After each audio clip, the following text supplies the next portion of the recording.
Eh bien parce que l'IRD partage avec Emerging Valley les mêmes valeurs. D'abord parce que nous travaillons avec une ADN qui consiste à mener un partenariat équitable avec nos partenaires au sud et aussi de co-construire avec eux des solutions pour leur développement économique et social. Pour cela, eh bien, l'IRD travaille en faisant le lien avec la recherche.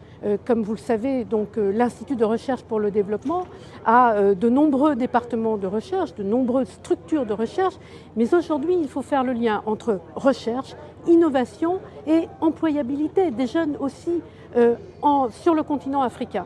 Il est important que les startups, puisqu'aujourd'hui on en parle beaucoup à Emerging Valley, que les startups puissent trouver auprès des scientifiques des solutions innovantes qu'ils vont pouvoir accueillir dans leurs activités.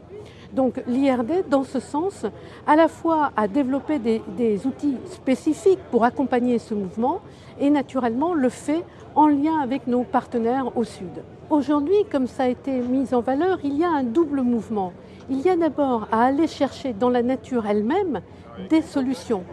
Ce matin, les intervenants dans le panel consacré à ce thème, la biodiversité, ont mis en lumière justement que ces solutions, elles étaient là, présentes parmi nous, mais qu'il fallait évidemment à la fois pouvoir les observer et ensuite transformer ces observations en données. Et du côté de la science, évidemment, nous y participons. Donc il y a ce mouvement-là, et puis il y a un autre mouvement, c'est-à-dire mettre au service de l'innovation des solutions digitales qui s'appliquent aussi à la biodiversité et à la conservation de la biodiversité. Et donc, comme ça a été dit également, il y a une espèce de carré magique. Vous voyez, il faut aller chercher des ONG, les scientifiques, les ONG, les entrepreneurs, les institutions. Et en fait, moi j'ai envie de dire que ce carré magique, il a plusieurs facettes, mais c'est tous ces acteurs qu'il faut mettre ensemble. Et l'IRD, encore une fois, a vocation à le faire parce que nos représentants, notamment au Sud et notamment sur le continent africain, avec des outils tels que les laboratoires mixtes internationaux, les jeunes équipes associées internationales, développent au plus près des besoins de nos partenaires des solutions. Et c'est important parce que, encore une fois, il faut que les politiques publiques qui vont être mises en œuvre pour répondre à des enjeux comme celui, par exemple, de la conservation de la biodiversité, reposent sur des données solides, des données scientifiques qui vont pouvoir permettre d'avancer, mais aussi embarquent les populations. Et ces populations, elles ont des choses à dire. Nous avons, par exemple, développé un outil qui s'appelle le Collab, où ensemble, avec des acteurs de la société civile, des entrepreneurs, mais aussi les scientifiques, les pouvoirs publics, on va réunir des acteurs qui vont ensemble parler, échanger sur les solutions qu'ils estiment nécessaires en réponse à leurs problèmes. Donc vous voyez, l'IRD est un institut très particulier dont nous sommes fiers et qui s'appuie sur des valeurs, encore une fois, d'équité, de partenariat durable et surtout qui aujourd'hui met en œuvre la science de la durabilité qui permet de travailler de façon interdisciplinaire et de convoquer toutes les disciplines scientifiques pour trouver des solutions. L'IRD, évidemment, comme nos autres confrères du monde de la recherche, a répondu présent face à cette pandémie qui, malheureusement, est encore parmi nous. Elle l'a fait de différentes manières et notamment parmi évidemment beaucoup d'actions. D'abord, elle a activé des laboratoires qui existaient déjà de longue date, des laboratoires en matière de recherche, en matière de santé.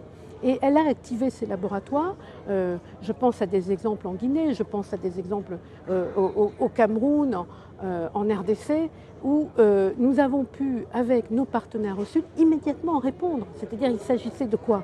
Il s'agissait de mettre au point des tests, de participer à ces travaux de séquençage, d'imaginer très vite des politiques de santé publique pour pouvoir ensuite favoriser la distribution de vaccins, etc., etc. Donc on a actionné ça et nos partenaires ont vu que c'était évidemment très utile. Ensuite, au niveau évidemment national français, à côté de Reacting, à côté de l'ANRS, nous avons organisé le travail et en particulier l'IRD a mis en place une task force Covid avec nos partenaires au Sud, avec d'ailleurs dirigée au Sud par le professeur Meda de l'université Kizerbo à Ouagadougou, et au Nord, si on peut dire, enfin, il n'y a pas de Nord, pas de Sud, d'une manière collégiale avec le professeur Éric Delaporte de l'université à Montpellier, de l'unité Transfumie, et donc nous avons pu ensemble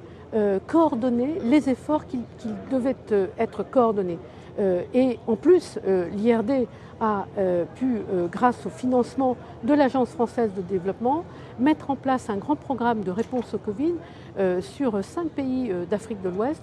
Et l'originalité de cette réponse, elle montre bien notre interdisciplinarité, parce qu'il y avait une réponse à la fois en santé, en recherche en santé, médicale, mais aussi, encore une fois, en menant des enquêtes auprès des populations pour savoir quelles étaient leurs attentes et pour savoir quel serait leur degré d'acceptation de telle ou telle politique, sachant que chaque pays a ses pratiques, a ses besoins. Donc cette interdisciplinarité, nous avons pu l'illustrer et nous le faisons dans beaucoup de domaines. Au jour d'aujourd'hui, il faut travailler de cette manière-là. Autour de cette science de la durabilité, le mot durabilité montre qu'il faut travailler pour des solutions durables, comme nous l'invitent donc les objectifs du développement durable.